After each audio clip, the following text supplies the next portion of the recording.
이스라엘의 왕 아합의 아들 요람 제12년에 유다 왕 여호람의 아들 아하시야가 왕이 되니 아하시야가 왕이 될 때 나이가 22세라 예루살렘에서 1년을 통치하니라. 그의 어머니의 이름은 아달랴라. 이스라엘 왕 오므리의 손녀이더라. 아하시야가 아합의 집 길로 행하여 아합의 집과 같이 여호와 보시기에 악을 행하였으니 그는 아합의 집의 사위가 되었음이로라. 그가 아합의 아들 요람과 함께 길르앗 라무스로 가서 아람 왕 하사엘과 더불어 싸우더니 아람 사람들이 요람에게 부상을 입힌지라. 요람 왕이 아람 왕 하사엘과 싸울 때 라마에서 아람 사람에게 당한 부상을 치료하려 하여 이스라엘로 돌아왔더라. 유다의 왕 여호람의 아들 아하시야가 아합의 아들 요람을 보기 위하여 내려갔으니 이는 그에게 병이 생겼습니다. 네, 여러분 반갑습니다. 오늘도 큐티로 여는 기막힌 하루입니다. 오늘 본문 말씀 열왕기하 8장 25절부터 29절의 말씀입니다. 오늘 우리는 말씀을 통해서 언뜻 읽기에는 좀 복잡하게 느껴지는 이 가계도를 기록하고 있는 것을 보게 됩니다. 하지만 여기서 우리가 주목해야 될 가장 중요한 인물이 있는데 그것은 바로 북이스라엘의 악한 왕 아합입니다.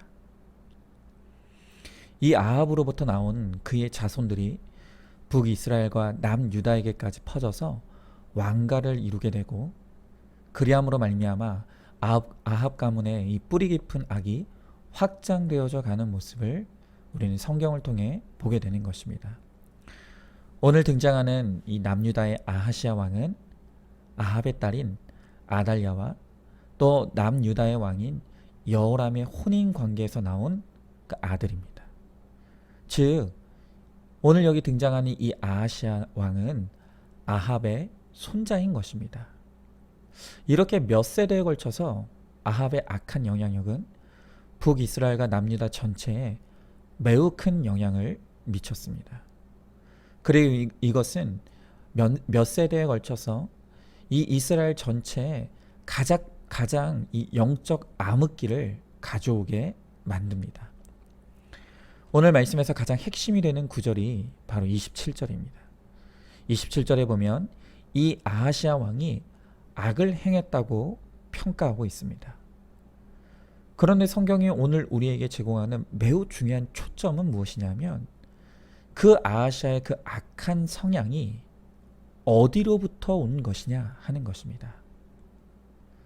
이에 대한 대답을 27절은 이렇게 말하고 있죠. 아합의 집 길로 행하여 아합의 집과 같이 여호와 보시기에 악을 행하였으니. 지금 성경이 말하고자 하는 바가 무엇입니까?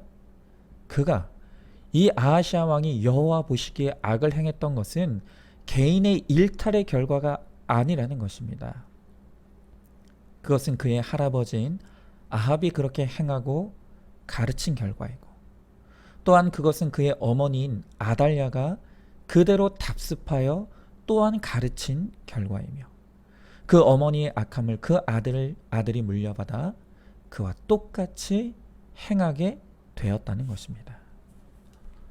오늘 성경이 이 아합 가문의 가계도를 통해 우리들에게 보여주고자 하는 것이 무엇입니까? 그것은 한 가문의 악의 되물림 그리고 가계에 흐르는 악의 계승의 흐름을 오늘 우리들에게 보여주고 있는 것입니다. 물론 성경은 악한 부모 밑에서도 선한 자녀가 나올 수 있고 또 선한 부모 밑에서도 악한 자녀가 나올 수 있는 그 모든 가능성을 다 보여줍니다. 그러나 성경의 자녀 교육에 대한 그 크고 일관된 흐름은 그 자녀의 인격과 삶에 무엇보다도 큰 영향을 미치는 것이 바로 그 부모라는 것입니다. 그래서 지금도 유대인의 교육의 핵심이 소위 쉐마 교육이라고 하는데 이 쉐마라고 하는 히브리어의 뜻은 무엇이냐면 들으라 라는 뜻입니다. 신명기 6장에 보면 하나님께서 이스라엘 백성들에게 하나님의 율법을 주시면서 신명기 6장 7절에서 이렇게 명령하십니다. 내 자녀에게 부지런히 가르치며 집에 앉았을 때든지 길을 갈 때든지 누워 있을 때든지 일어날 때든지 이 말씀을 강론할 것이며. 여러분, 하나님께서는 이 신명기 6장 7절을 통해서 이 율법을 받은 이스라엘 백성들이 이 하나님의 율법이 세대를 이어 잘 계승될 수 있도록 부모가 책임지고 가르치라는 명령을 주시는 것입니다. 다시 말하면 자녀들의 신앙교육의 1차적인 의무와 책임은 바로 부모에게 있다는 것을 하나님은 분명하게 말씀하시는 것입니다. 부모가 내 자녀들에게 믿음의 삶을 계승하기 위해서는 먼저 부모들이 삶으로 본을 보이는 것이 가장 중요합니다. 그리고 말씀을 부지런히 가르치는 것을 통해 다음 세대로 이 믿음이 계승되도록 힘써야 될 의무가 바로 우리 부모들이 들에게 하나님께서 주신 부여하신 의무라는 것입니다. 그러나 부모가 이러한 거룩한 의무를 저버리고 자녀들에게 말씀을 가르치는 것을 게을리하고 또 삶의 본을 보이지 못할 때 바로 그 영향은 고스란히 자녀들에게 흘러 들어가게 된다는 것입니다. 그래서 문제아는 없고 문제 부모만 있다는 말은 누구도 나는 아니라고 핑계댈 수 없는 진리 중의 진리입니다.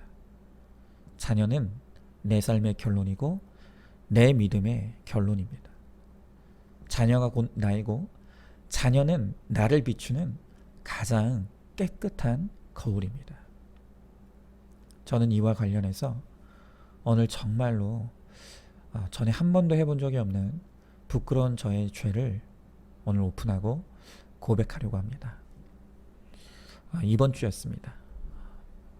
이번 주 저녁에 한날 자녀들과 큐티 가정 예배를 드리는 가운데 그날 본문 말씀을 주제 삼아 제가 아이들에게 이런 질문을 던졌습니다.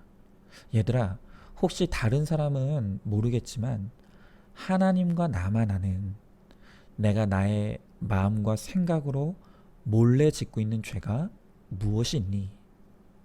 그것을 자녀들에게 그날 물었습니다. 그런데 그 질문을 하는 순간 제 첫째 아들이 표정이 너무 안 좋아지는 거예요.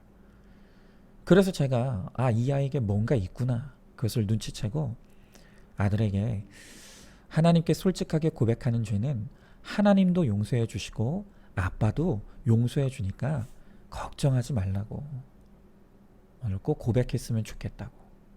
그때 이 아들이 고백하는 말이, 아빠, 사실은 내 마음에 자꾸 욕이 떠올라.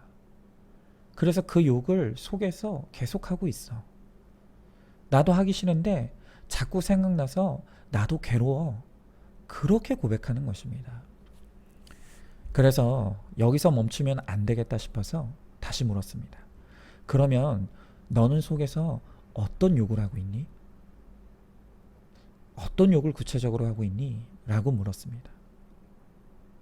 그에 대해 아들이 대답하기를, 나는 18새끼 18을 계속 욕하고 있다는 것입니다. 그런데 첫째 아들이 그 고백을 하고 있는데 이번에는 둘째 아들이 표정이 안 좋아져요. 그래서 이번에는 지체하지 않고 둘째 아들을 향해 너는 무슨 욕을 하니? 라고 물었더니 이 둘째 아들은 또 하는 말이, 아빠, 나는 멍멍이 새끼랑 손가락 욕이야. 그러는 겁니다. 기가 막혔습니다. 그런데 저는 그 고백을 듣는 순간 입이 다물어졌습니다. 왜냐하면 이 아들들의 고백을 듣는 그 순간에 은밀한 곳에서 욕을 하고 있던 저의 모습이 떠올랐기 때문입니다. 이건 제 기억에는 한 번도 해본 적이 없는 처음 하는 고백인 것 같은데요. 사실 저에게는 매우 오래된 은밀한 습관 하나가 있었습니다. 저는 주로 어떤 일이 발생하게 될 때 저 자신을 지나치게 자책하는 성향이 매우 강합니다. 그래서 언제부터인지는 정확하게 기억은 안 나지만 하여튼 언제부턴가 무슨 잘못이 생기면 저를 과도하게 탓하는 그 버릇이 생겼고, 그 탓하는 것이 또 언제부턴가는 저 자신을 향해 욕을 쏟아내는 것으로 표출되기 시작했습니다. 그런데 제 잘못에 대한 자책감이 클수록 제 안에 압력이 커져서 그 저 자신에게 쏟아내는 그 마음으로부터 하는 욕이 입 밖으로 나올 때가 있더라는 것입니다. 그런데 여러분 생각해 보십시오. 목사 체면에 내가 지금 막 욕을 하고 싶다고 어디서 막 욕을 할 수 있겠습니까? 없죠. 물론 저는 워낙 포장에 능한 사람이기 때문에 가족 앞에서도 그런 욕을 해본 적이 없습니다. 그래서 언제부턴가 제가 습관처럼 하게 된 일이 있습니다. 그것은 제 입 밖으로 욕을 하고 싶을 때 저는 집에서 욕실에 들어가서 샤워기를 틀어놓고 그 물소리에 묻혀서 저를 향해 욕을 하는 것입니다. 이 병나, 너도 인간이냐? 이 멍멍아 하고 가진 욕을 저 자신을 향해서 쏟아냈습니다. 그리고 그것은 지금도 종종 벌어지는 일입니다. 그러나 저는 그것이 주로 저 자신을 향한 욕이니 그것이 그렇게 큰 죄라고 여기진 않았습니다. 그리고 무엇보다 내 가족들도 모를 정도로 워낙 은밀하게 해오던 일이니 그것을 심각하게 여기지 않았던 것입니다. 그런데 그날 아이들이 마음으로 그런 욕을 쏟아내고 있다는 고백을 하는 순간 하나님께서는 다른 것이 아닌 제가 욕실에서 샤워기를 틀어놓고 저 자신을 향해서 온갖 욕을 쏟아내는 저의 모습을 떠오르게 하시고 생각나게 하셨습니다. 그리고 그것이 떠올라지는 순간 이 아이들이 속으로 쏟아내는 이 언어의 악이 다름 아닌 부모인 저로부터 되물림된 악이라는 것이 인정이 되고 깨달아졌습니다. 그래서 저와 제 아내도 그날 아이들의 고백이 끝난 후 사실은 아빠도 엄마도 속으로 너희가 하는 욕뿐만 아니라 너희가 하지 않는 더 나쁜 욕도 하고 있었다고.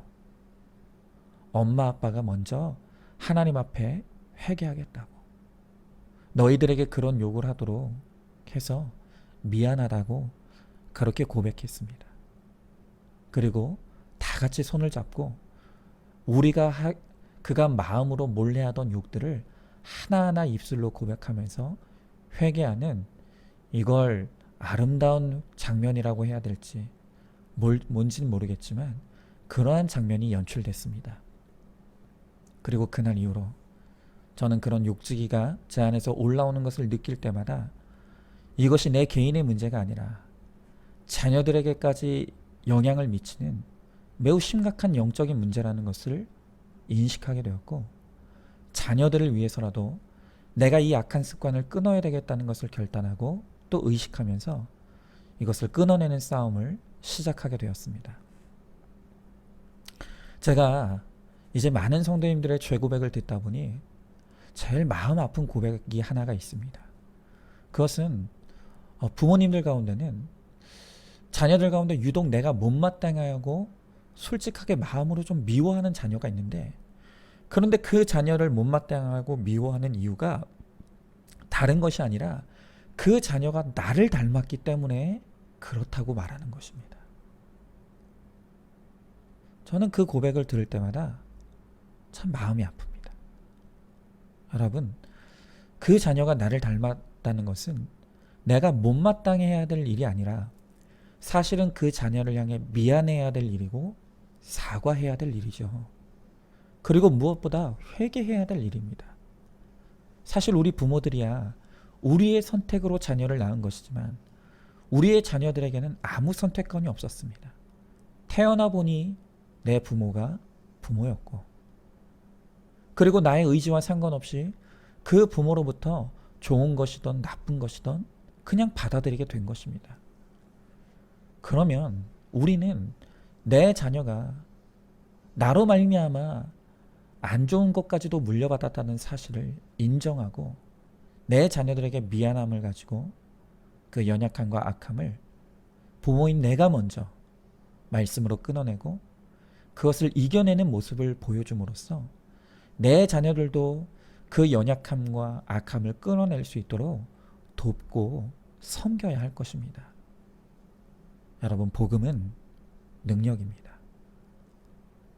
아무리 이제껏 내 가문과 가정에 누구도 끊어내지 못했던 악의 고리가 있다 할지라도 이제 말씀을 받은 우리가 그 말씀으로 집안에 흐르는 악의 고리를 인정하고 그것을 객관화하며 그것을 내가 믿음으로 회개하며 하나님의 은혜로 끊어 나갈 때 수십 년, 어쩌면 수백 년 동안 끊어지지 않았던 죄가 그리스도 예수의 보혈의 능력과 은혜로 끊어지는 역사가 일어나게 된다는 것입니다. 바로 그것이 복음의 능력입니다. 이전 세대에는 어땠을지 몰라도 이제는 말씀이 있는, 말씀이 들린 내가 나와 내 집안의 죄를 끌어안고 회개함으로 그 악의 고리를 끊어내야만 합니다. 그럴 때 이제 내 자녀들은 내 가문에 흐르는 그 악의 악습을, 되물림을 받지 아니하고 믿음의 거룩한 세대로 거듭날 수가 있는 것입니다. 우리 믿음의 사람들은 더 이상 조상 탓, 부모 탓하지 않습니다. 그리고 내 자녀들을 통해서 왜 너는 나를 닮았냐고 그렇게 말할 수 없습니다. 주님이 내게 주신 그 그리스도의 보혈의 능력과 복음의 능력으로 그것을 나의 죄로 끌어안고 회개하며 하나님이 주시는 은혜의 힘으로 끊어내어서 내 다음 세대에는 은혜의 강물이 흐르도록 바로 그러한 역할을 감당하는 저와 여러분 우리 모두가 될 수 있기를 소망합니다. 자, 질문해 봅니다. 내 가문의 뿌리 깊은 악의 고리가 무엇입니까? 지금 그것이 나와 내 자녀들에게까지 영향을 미치고 있지는 않습니까? 내 자녀가 나를 닮았다고 미워하고 싫어하고 있지는 않습니까? 내가 문제 부모인 것을 인정하고 자녀들에게 삶으로 본을 보이지 못했던 것에 대해서 미안하다고 사과하시기 바랍니다. 그리고 조상의 죄를 나의 죄로 끌어안고 회개함으로 악의 고리를 끊어내는 믿음의 첫 세대가 될 수 있기를 간절히 소망합니다. 오늘도 말씀으로 기막힌 하루를 살아내는 하늘가족 공동체 우리 모든 성도님 되실 수 있기를 주의 이름으로 축복합니다.